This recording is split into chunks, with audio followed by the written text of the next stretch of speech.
Avant de commencer, on va voir ce qu'est le périmètre. Le périmètre, c'est la mesure pour faire le tour d'une figure plane, donc pour contourner. On pourrait un peu l'associer à la clôture dans ton terrain. Pour calculer le périmètre, je dois additionner tous les côtés de la figure plane. Donc, par exemple, ici, j'ai 1, 2, 3, 4, 5, 6, 7, 8 côtés. Donc, dans ma formule, je vais avoir 8 termes. Si je regarde, j'ai un indice ici qui me dit qu'un carré, c'est 1 centimètre.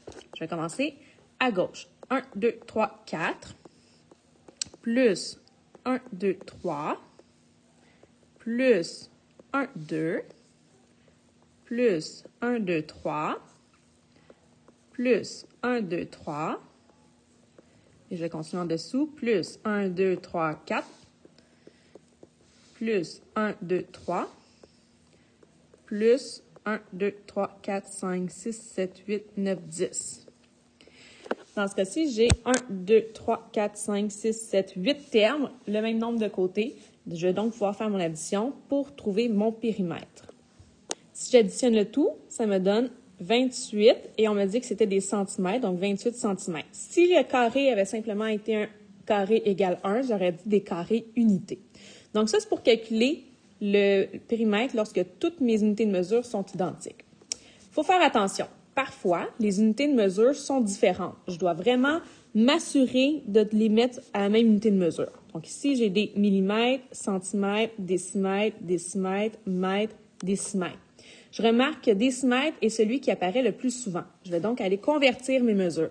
Pour convertir mes mesures, je vais me construire un tableau. Ma plus petite mesure, c'est millimètre. Ma plus grande, c'est mètre. Donc, en créant mon tableau, mètre, décimètre, centimètre et millimètre.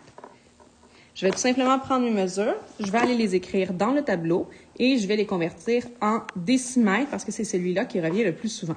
Donc, ici, j'ai 400 millimètres. Je me mets virgule à décimètre, ce qui me donne 4 décimètres. Même chose, 30 centimètres, je mets virgule, 3 décimètres. Lui est déjà en décimètres, lui est en décimètres, et 0,4. J'enlève mes virgules, je les mets ici, ça me fait 4 décimètres. Ensuite, je dois m'assurer que j'ai les données pour tous les côtés. On sait que c'est une figure à 8 côtés, mais j'ai 1, 2, 3, 4, 5, 6 données. Je vais donc aller voir la donnée qui me manque. En observant, je vois qu'il me manque ce côté-là et qu'il me manque ce côté-là. Je vais donc leur donner un nom. Je vais lui donner le nom A et lui le nom B. Pour trouver le A, je sais que la hauteur est la même que ce soit 3 et 3 ou que ce soit inconnu et 4.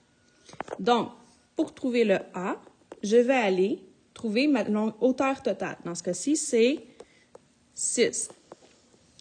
Et je vais aller trouver avec mon connu, donc mon A, je prends ma hauteur totale qui est de 6, moins le point connu 4, et ça va me donner 2. Je sais donc que mon A a une hauteur de 2 décimètres.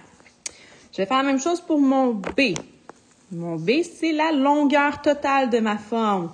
Donc, je vais prendre toutes les données de longueur que je connais, 3 plus 3 plus 4, et ça va me donner la longueur de mon B, qui est 10 décimètres. En sachant ça, je vais maintenant pouvoir calculer le périmètre en additionnant simplement tous mes côtés.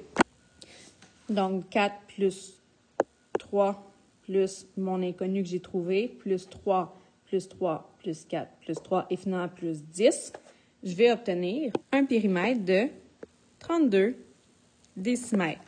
Puisque le périmètre, c'est une mesure que je pourrais faire linéaire, je pourrais donc déplier ma clôture, la mettre en longue ligne, mon décimètre reste tel quel. C'est unidimensionnel. Donc, voilà comment on calcule le périmètre.